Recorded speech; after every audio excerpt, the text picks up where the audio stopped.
Hello again folks, and hope you're all keeping well out there. There's no prizes for guessing where I am this time. Yep, it's the new permission.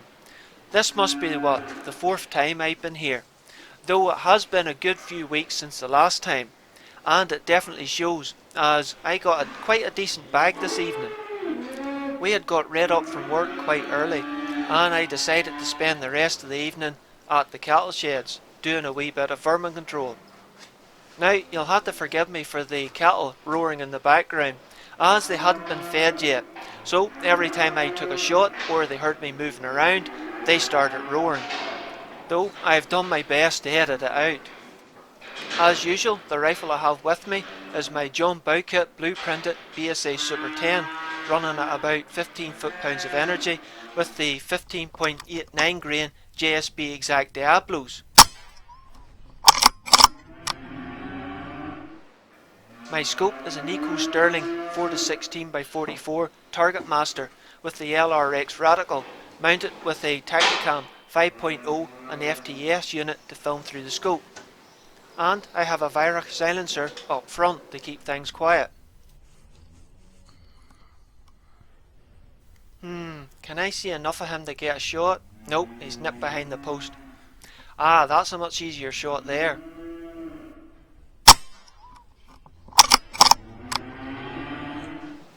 Now, it looked like a perfect shot from my angle, but when I went out to pick it up, it was still on its feet, so I had to come back for the rifle. And I should have got a shot at him before he nipped out the door, but somehow I'd knocked the bolt open on the rifle, so didn't have anywhere near enough power behind the pellet as what I should have. Though thankfully, after a bit of scrabbling, I did manage to get a second shot and accounted for him before he disappeared.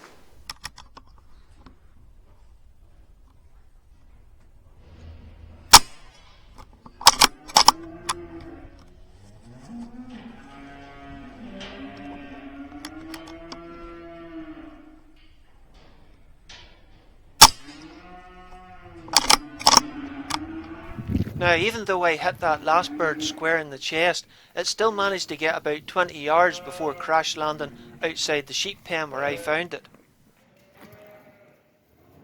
I like lifting the birds almost as I shoot them, as the cattle have a bad habit of tramping them into the bottom of the pens.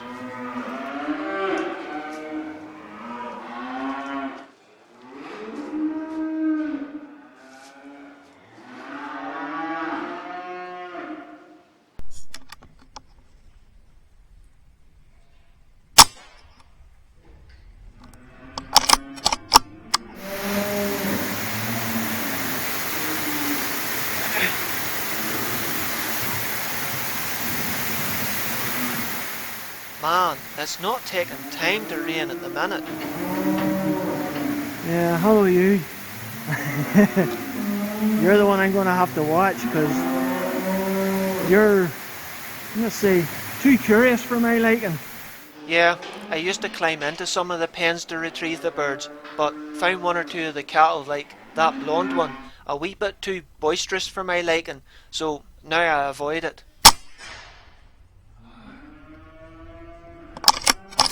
Yeah, missed it. Aimed a wee bit too high for the range and just took a few feathers out the back of its neck.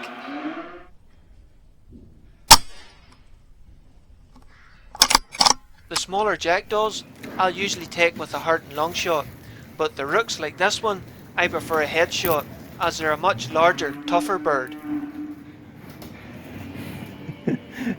Nope. Gonna have to watch you. Yeah. That's another one of those overly playful beasts. Believe me, it's not always the cross ones you have to watch out for.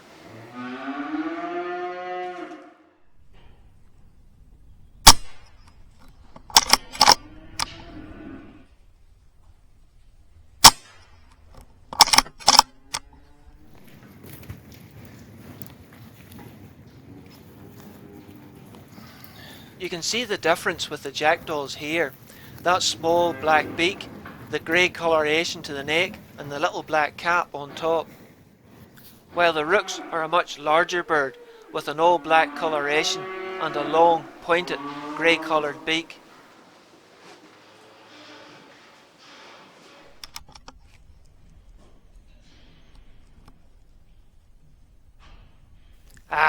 Too slow. Not that time though.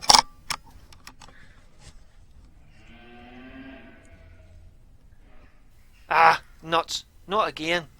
I think they're starting to snag on I'm here.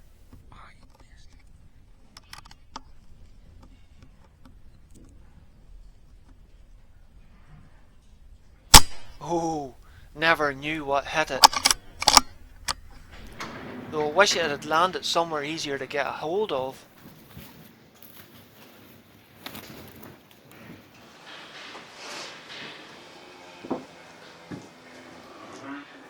This little pile's getting bigger, hey?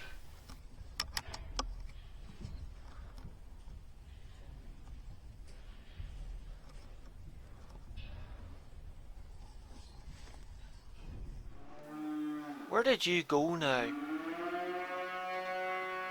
Ah, there you are.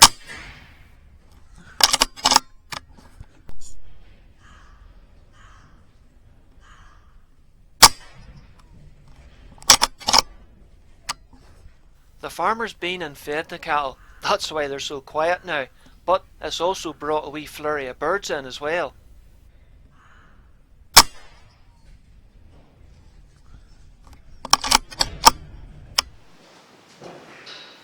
Well, the sun's about to set, and it's made the shed far too dark to shoot in. So I decided to gather up the last few birds that I've just shot and call it a day.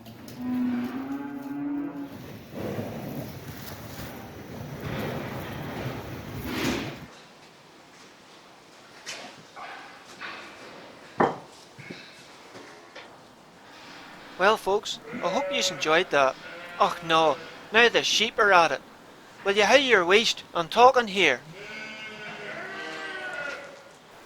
Anyway, at the end of the day, I got a decent bag of rooks and jackdaws, and hopefully that'll encourage the rest of them to stay out of the sheds and stop stealing the mail set out for the livestock.